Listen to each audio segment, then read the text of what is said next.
What's a trade secret you know from working the industry? If you ship through FedEx Express, if you're sending many packages, envelopes to a single stop, ship one priority overnight and the rest standard. They'll be delivered together with the priority package. Express courier here. This is on point. I hate having to double back to a stop, so if I see a business priority, and 3 more standard, I get giddy because I can do that stop as one instead of 2 separate ones. A resistor is made in Japan. It is wrapped in plastic and shipped to Michigan. It's installed into a small PCB. It is wrapped in plastic and shipped to Taiwan. That PCB is installed via sideboard connector onto a larger PCB. It is shipped to China. That PCB is installed in a small housing via harness. It is shipped to India. That housing has its microchips programmed and the outside is given a chemical treatment. It is shipped back to Michigan. The housing is now treated and installed into a car side mirror. It is shipped to Ohio. The side mirror is run through a post-production sort program to check for defects. It is shipped to Detroit. It is installed onto a car. Every single step of that shipping, every single component is wrapped in plastics. Millions of them per car, to over half a dozen locations each. Something like 50 million cars are produced each year. Your straws aren't doing shit for the use of plastics. Automotive production and diagnostics engineer. We learned about this in high school. And that teacher was criticized for his curriculum. He was literally the only adult to take time and risk for information he knew was critical for us. From simple tax advice to starting small business to securing small loans to not getting ripped off on car insurance. All this stuff and none of was ever part of his daily lesson plan. We had one of those at my high school and he got forced into early retirement.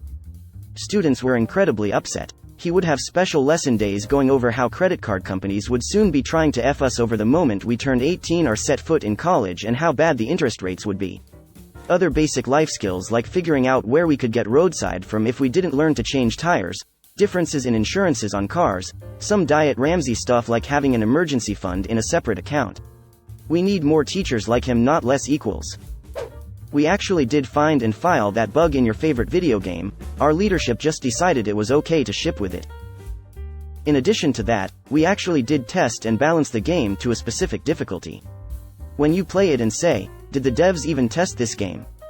The answer is, yes we did, and that is the behavior, difficulty we expected to be best. Sometimes we get it wrong, most of the times we get it right.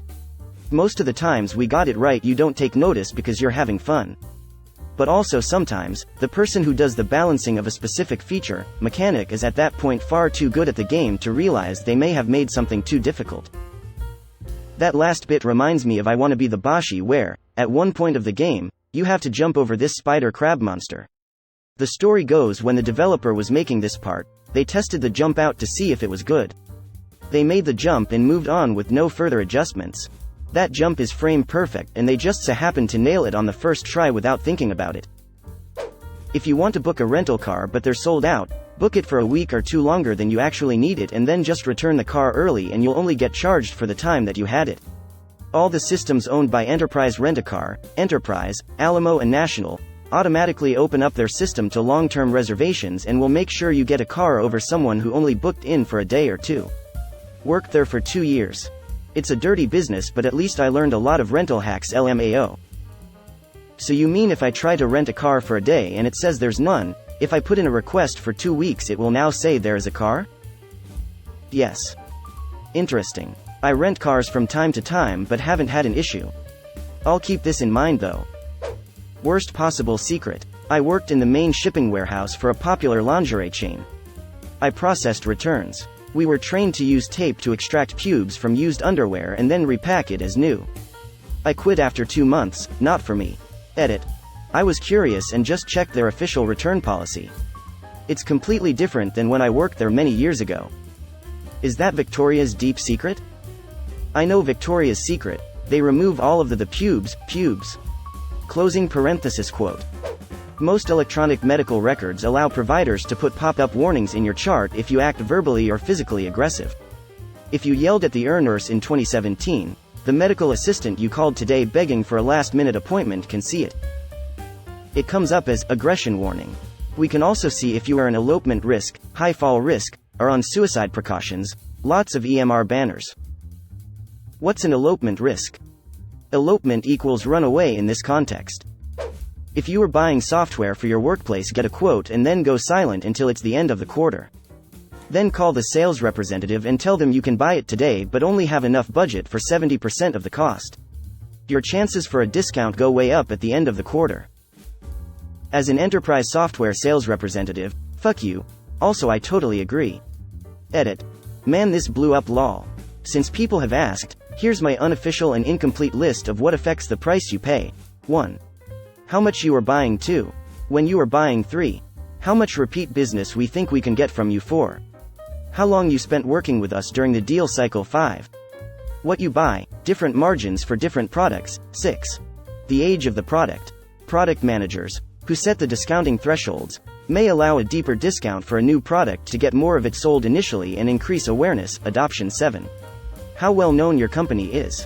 Many OEMs want to add your logo to their website as a customer, so literally the clout could net you a better price.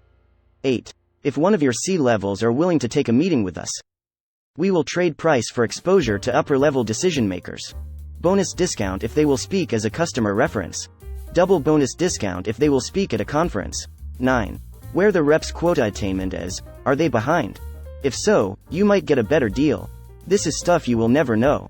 10. Likewise, did your rep's boss just get chewed out for being behind on his/her number? You might get a better deal. 11. What you are buying in addition to the software, we'll take a few points off if you add services to it. 12. Spiffs. If your representative is receiving double quota credit for selling a particular type of software, or any software during a limited window of the spiff, you will get a decent discount because the representative needs the deal to happen now. 13. Your poker face. If you convince me that you might actually not do the deal, I'll work with you. If I think you are just posturing and I know you actually need this software, get ready to fight for a week to only get 2 points off while I act like that's a huge win for you. 13. My mood LMAO. On any piece of machinery, if the welds you see look like shit, the welds you don't see are even worse. If you are wondering what's taking me so long to process your loan application, it's because I forgot about it. Is this why title companies insist that you need to come down and sign today? I've been waiting on you for weeks, but if I don't sign today, the whole thing will come crashing down? Question mark. Yes, or at least maybe. Either they've run up against some arbitrary timeline they need to hit for the application to remain valid, or they need to close the loan to meet monthly sales targets. The urine pregnancy test you take at the doctor's is the same as the Dollar Tree one. You can buy them on Amazon in bulk packs of like 50 for $7.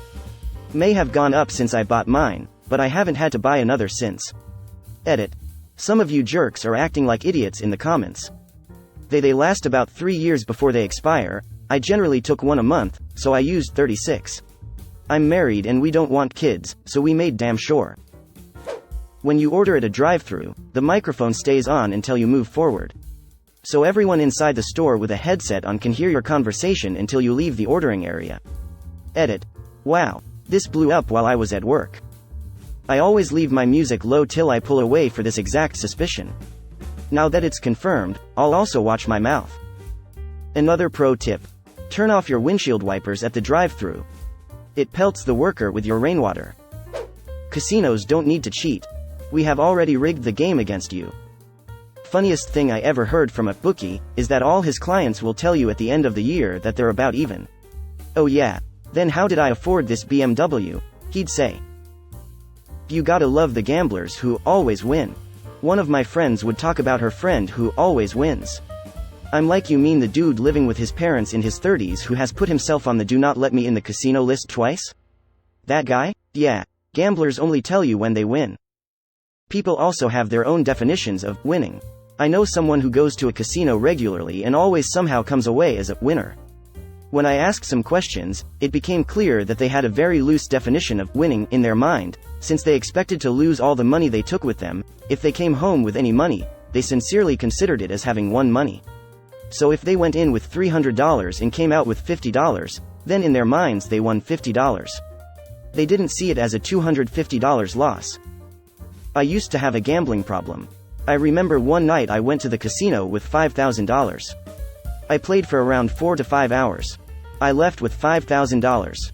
In the moment, I felt like a loser, because I left with the same amount of money that I walked in with. In truth, I was at least okay, because I didn't lose any money. In reality, I enjoyed my time there and left with the same amount of money I walked in with, so I'd call that a win. But I used that to justify going back the next day and losing that $5,000.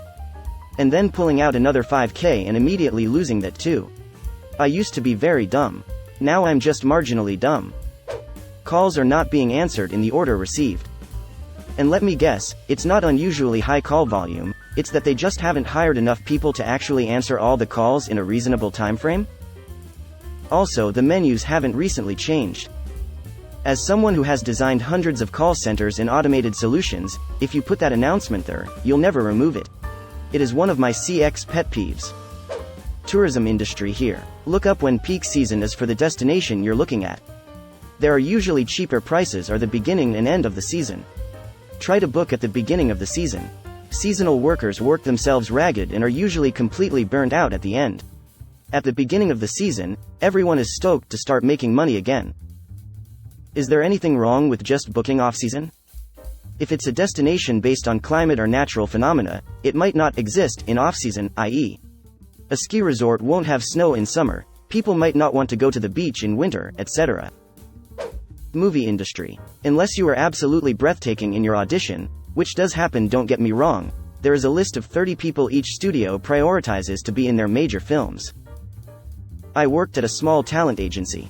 We had 4 to 5 people that fit every description, and we sent them all on the same auditions, just like every other agency for the same role. Talent and looks only go so far. Then you have to get lucky. You've got to be good-looking, talented, and well-connected. Makes total sense when you see the children of Hollywood stars moving up the ranks. Their parents made the connections, and then made the introductions. Sometimes it's just straight-up nepotism. Especially when seeing some very simple-looking kid of a celebrity modeling. Most fossils in museums are replicas. These days they're usually plastic casts from silicone molds of real fossils, but 3D printed replicas made from high-resolution scans are becoming more and more a part of things. And that's because they're hard to display and also are valuable, correct? Yep. Also, they're just rare, and animals are almost never 100% complete or even close to complete. Gotta fill in the gaps somehow. One thing I really appreciate about the Royal Ontario Museum in Toronto is that they have a diagram next to each description of their dinos showing you which pieces are real and which are casts. With a couple of them, it takes away a bit of the magic. There's a huge dino in front of you, but then just 2 or 3 bones are real, but I appreciate the honesty. I worked in that lab for a while during art school. Many of the casts are there because the museums share casts, so you might see the same casts in dozens of museums around the world. Worked in high-end golf clubs for years. Almost all politicians register their handicap scores under a false name. The USGA handicap records are technically public information, and people would be pretty pissed if they knew how much time these guys actually spend playing golf. You could accidentally and anonymously publish the names and associations. I've worked in high-end rugs. 1. If you own a hand-knotted rug, don't bother getting it professionally cleaned. If it's just wool, it probably is. Take a pressure washer and some rug shampoo to it if you like, not necessary unless there's some stains. Knotted rugs are super strong and can take it. I know someone who has a high-end cleaning business and this is what they do and charge $$ for this service. 2. 100% wool rugs that you see in stores, IKEA, West Elm, Crate and Barrel, etc. are made with blended wool.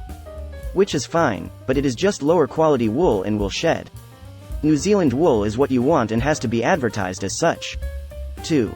Hand-tufted rugs are okay if you can't spend more than like 2 or 3K for an 8x10.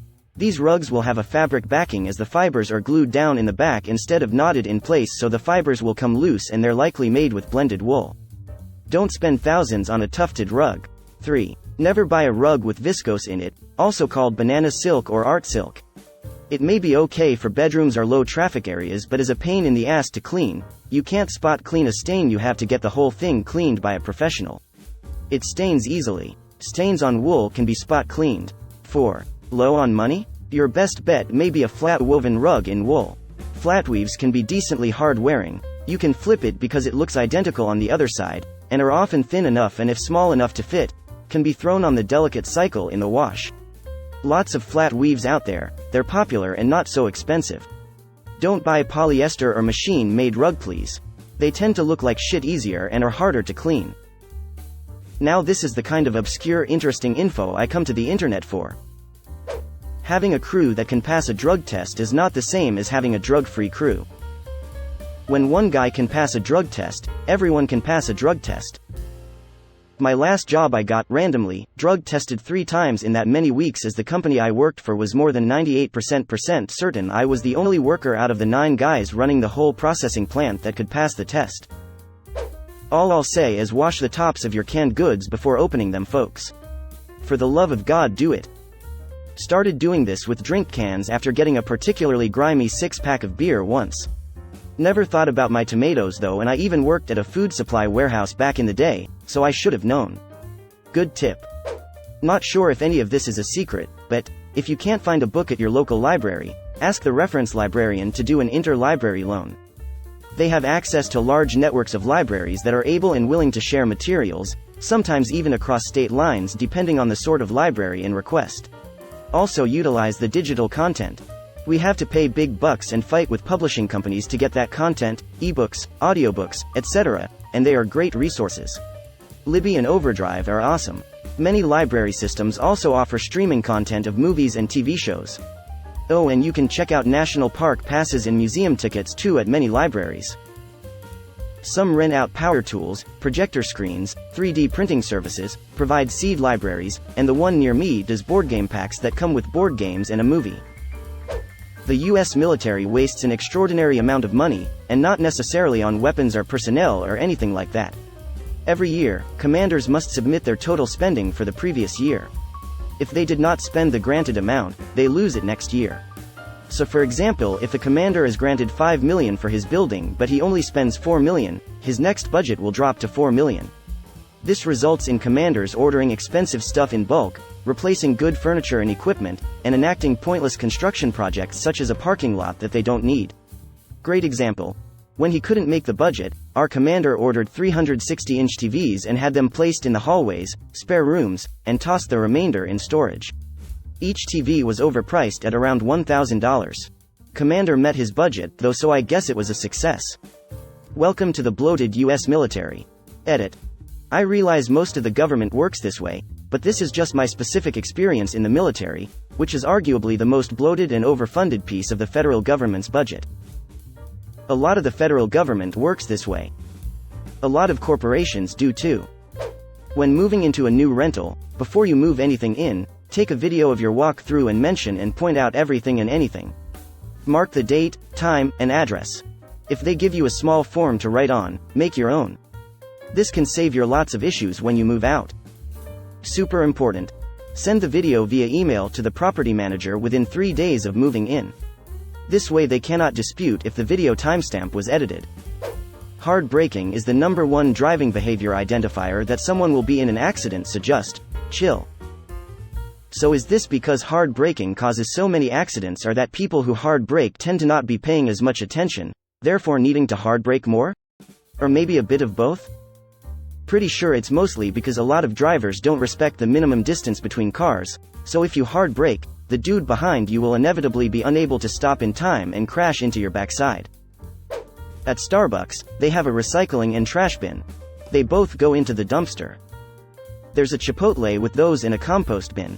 They don't compost. And there's one dumpster out back. But I guess it makes people feel good?